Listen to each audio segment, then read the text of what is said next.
Bienvenue dans cette nouvelle édition de l'Africa Tonight. Au sommaire, alors qu'aux Comores, la population s'apprête à se rendre aux urnes pour le référendum constitutionnel, le vice-président du pays, Ahmed Saïd Jaafar, se désolidarise du président Azali Assoumani, dénonçant ce qu'il considère comme une manœuvre inconstitutionnelle.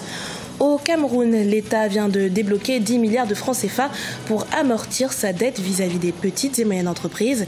Une bonne nouvelle pour les PME qui constituent 90% du tissu économique camerounais. Et puis nous partirons en Ouganda à la découverte de la ferme Delta Bees, créée par Simon Abaniou. En quête d'indépendance financière, l'entrepreneur fait désormais vivre de nombreuses familles. Mais tout d'abord, au Togo, ce lundi 18 juin fut marqué par une opération Togomore, initiée par une coalition de 14 partis de l'opposition. La mobilisation a eu pour but de réclamer l'exercice du droit constitutionnel de manifester, une initiative qui, selon Brigitte Kafui Adjamagbo Johnson, la coordinatrice de ladite coalition, aurait été largement suivie par la population de la capitale Lomé. Mais ce bilan, selon nos dernières informations, reste pour une partie de l'opposition mitigé. Aux Comores, le référendum constitutionnel annoncé par le président Azali Assoumani ne fait pas l'unanimité. À 6 semaines du référendum, Ahmed Saïd Jaafar, vice-président du pays, se désolidarise du chef de l'État, qualifiant l'événement de dérive dangereuse du pouvoir. On fait le point avec Gladys Mwamba. Le premier vice-président des Comores change de cap et se désolidarise du président Azali Assoumani. Jaafar Ahmed Saïd a appelé la population comorienne ce 16 juin à Moroni à refuser ce qu'il qualifie de dérive dangereuse du pouvoir. En ligne de mire, la décision du chef de l'État d'organiser un référendum le 29 juillet 2018 qui lui permettrait de briguer un second mandat consécutif à la tête de l'Union des Comores avec des probables élections anticipées en 2019 et de rompre ainsi le système de la présidence tournante entre les trois îles. Le projet de référendum constitutionnel sur lequel on doit se prononcer est illégal.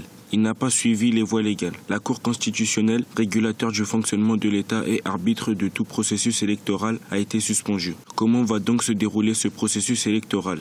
La loi fondamentale a été piétinée, du jamais vu. Cette prise de position n'a pas encore été commentée par la présidence, mais l'ensemble des membres de la mouvance présidentielle reste solidaire au décret signé en avril 2018 par le chef de l'État comorien concernant la suspension de la Cour constitutionnelle, conforme à la Constitution selon eux. C'est une disposition de la Constitution actuelle qui donne au président comorien la possibilité de prendre une décision lorsqu'il y a un blocage des institutions. C'est le cas. La Cour constitutionnelle comorienne, ça fait 12 mois que cette Cour ne fonctionnait pas du tout.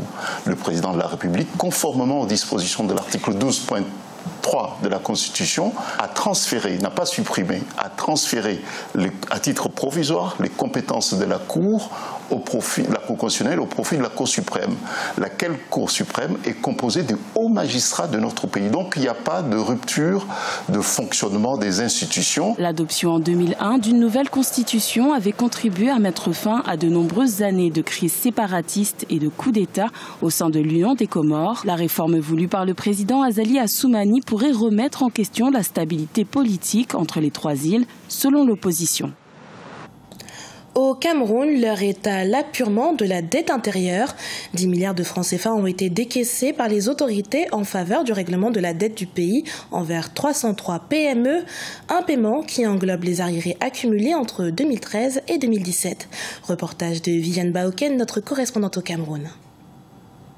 Le ministre camerounais des Finances, Louis-Paul Motazeux, vient de mettre en paiement une enveloppe de 10 milliards de francs CFA au bénéfice de 303 petites et moyennes entreprises. Ce paiement représente les arriérés accumulés entre les exercices budgétaires 2013 et 2017. Cette autorisation de décaissement permet ainsi de lancer le processus d'apurement de la dette intérieure de l'État, notamment celle due aux entreprises. La dette intérieure, c'est celle qui est due aux opérateurs économiques nationaux, qui sont des personnes morales ou des personnes physiques qui ont offert des services et des biens à l'État et n'ont pas été payés à temps. Alors que l'État, n'est-ce pas, sous les ordres du chef de l'État, du président de la République, fait des efforts pour payer cette dette, c'est déjà bien parce que cela va donner une bouffée d'oxygène à ces opérateurs économiques nationaux. Ce paiement s'ajoute aux 32 milliards de francs CFA débloqués en avril 2018 par l'État du Cameroun. C'est au total une enveloppe de 40 milliards de francs CFA qui a été versée aux PME courant 2018. Un geste qui permettra aux opérateurs économiques de redynamiser leur activité.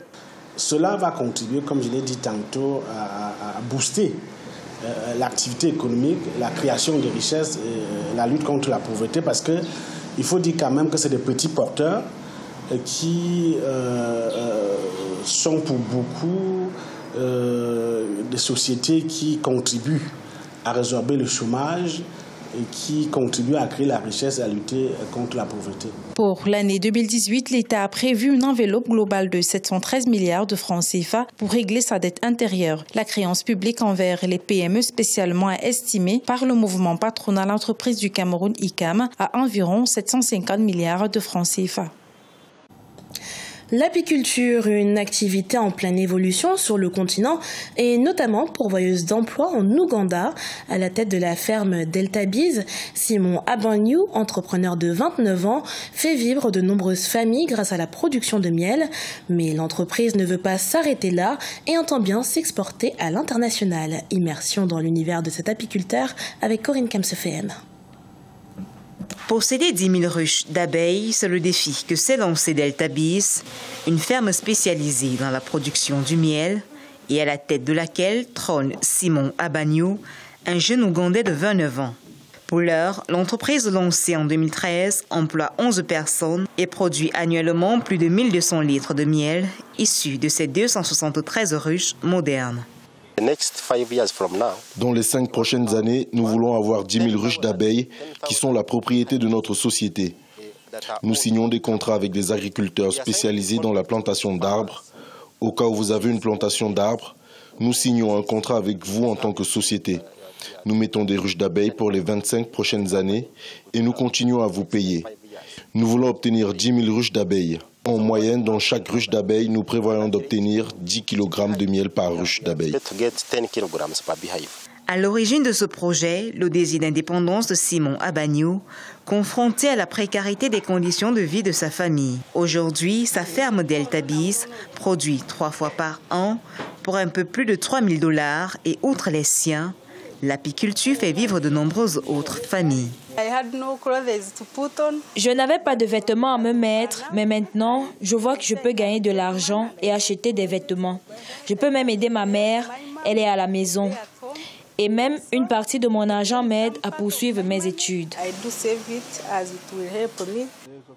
La demande en miel en Ouganda est importante.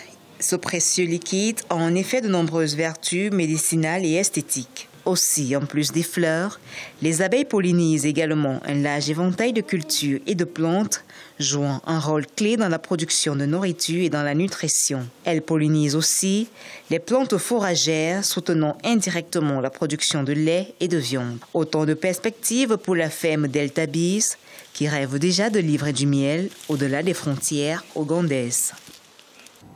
Ce journal a été préparé par l'ensemble de la rédaction. Merci pour votre fidélité. Dans un instant, une nouvelle édition de l'actualité sur Africa 24.